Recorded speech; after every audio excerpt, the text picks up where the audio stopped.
Inventions have revolutionized the world. In today's lesson, we will be learning about the inventors that moved American society forward in the 1800s. As you watch this video, take notes, but also draw pictures and sketches to show me that you are listening to the video in addition to just copying down the words on the slides. The guiding question is, how did the inventions and entrepreneurs affect the lives of America?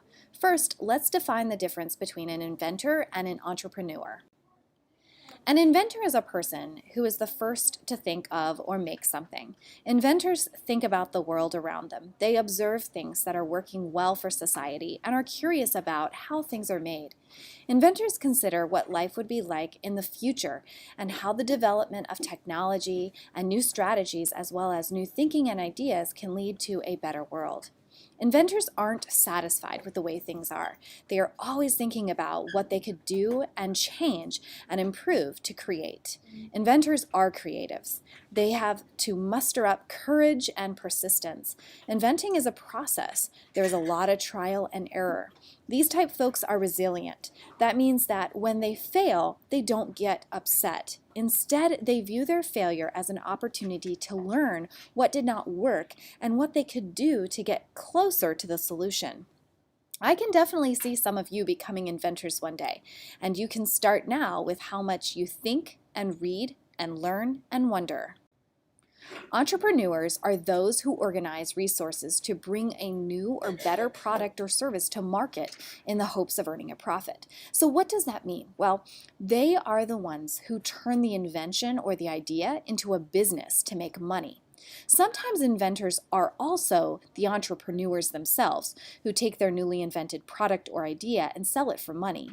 Or sometimes they work with a team of inventors on the same project to make money. Obviously, there is a process involved to get their invention approved by the government so that they get the credit for it, and a process for selling the product, and it all takes time, often a long time. It takes a lot of grit to be an entrepreneur. Not only do you have to work hard and be okay with failure, but often you have to take a lot of risk. You may have heard of their businesses being called startups because they are just starting up a new business. Entrepreneurs have to be okay with losing money if their idea for a business does not work out at first or is slow in making a steady amount of money. Entrepreneurs have to persevere and be positive that they will make their business plan a success and be willing to make changes based on what the needs of customers and the market dictate. Some of you may become entrepreneurs in the future, working hard now and thinking of how you can turn ideas into action plans, even if it is just putting on your own play or creating your own website or YouTube channel or having a lemonade stand can get you on the right track to practicing the skills of becoming a successful entrepreneur. So let's get started learning about inventors and entrepreneurs from the 1800s that brought about radical change and improvements to the expansion of the cotton gin was invented by Eli Whitney in 1794. The cotton gin was a machine that combed the seeds out of cotton plants so that the cotton plants could be turned into cotton fabric. Before the cotton gin was invented, slavery was actually on the decline. Harvesting cotton was very labor-intensive and required many people to pick out the prickly, thorny seeds by hand. It took one slave to clean 1 pound of cotton per day. But after the cotton gin became available, the cotton gin could clean up to 50 pounds of cotton per day. This allowed cotton to become a cash crop. A plantation owner could plant hundreds of acres of cotton and easily clean it using the cotton gin. So he needed more and more slaves to cultivate more and more cotton and make more and more money. The cotton gin was a great invention, but it increased slavery big time in the United States. The mechanical reaper was another game changer for farmers. This invention could be hooked onto a horse or oxen, and it would cut and gather crops like wheat and corn when they were ready to harvest. Instead of having to use a sickle by hand, now farmers could use the reaper to harvest more of their crops with less work and time. The mechanical reaper was invented by Cyrus McCormick and his family slave, Joe Anderson. According to some accounts, Anderson and McCormick were more like brothers than slave and master. Together they worked to perfect the reaper to make farming more efficient. Cyrus McCormick was the entrepreneur who brought the invention to market so that they could sell the invention and make money.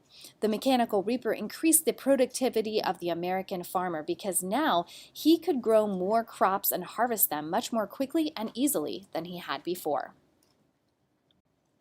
Robert Fulton is the engineer, inventor, and artist who brought the steamboat from the experimental stage to the commercial success.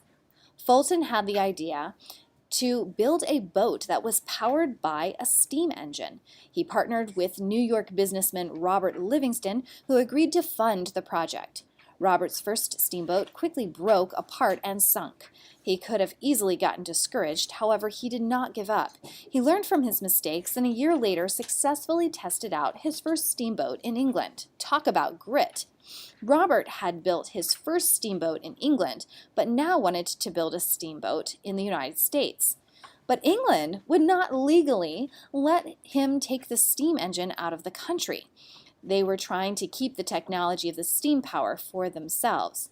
Again, he could have let this stop him, but he had a vision and kept persevering to make it a reality. After almost 2 years of working, he was finally permitted to bring a single steam engine to the United States. The steamboat provided faster river transportation for Americans. It connected southern plantations and farms to northern industries and western territories.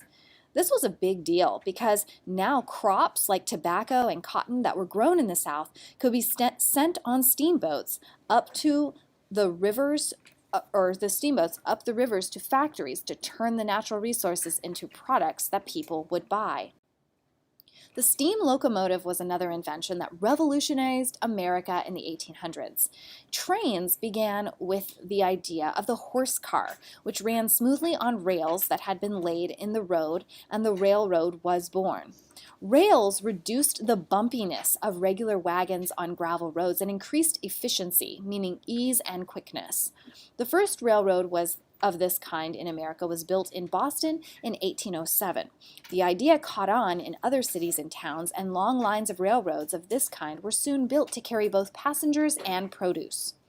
As we know, the steamboat had just been invented, and an inventor named George Stephenson thought that he could use steam to haul the wagons and carriages over a railroad. Slowly but surely, more and more railroads were built between cities and towns, and the steam locomotive became more popular. Between 1849 and 1858, 21,000 miles of railroad were built in the United States of America. Just 2 years later, in 1860, there were more than 30,000 miles of railroad in actual operation, and one continuous line of rails ran from New York City to the Mississippi River. This was amazing for the country because the train provided faster transportation across land, connecting the United States together. Think about it. Now people and products could be sent to faraway places much more quickly, promoting travel and business all at the same time. The telegraph revolutionized long-distance communication. It worked by transmitting electrical signals over a wire laid between stations. Samuel Morse is credited as the American inventor of the telegraph. He was the first person to make a telegraph with only one wire and also helped to come up with the idea of Morse code. Since the 1700s, there were different types of telegraphs being made, but they were hard to use because they had several wires. Morse and his assistant made a code with dots and dashes, which were two different types of clicks on the telegraph. Morse's invention made it possible to quickly communicate with people far away, and many telegraph lines were built. A telegraph line using his invention was built between Washington, D.C. and Baltimore in 1844.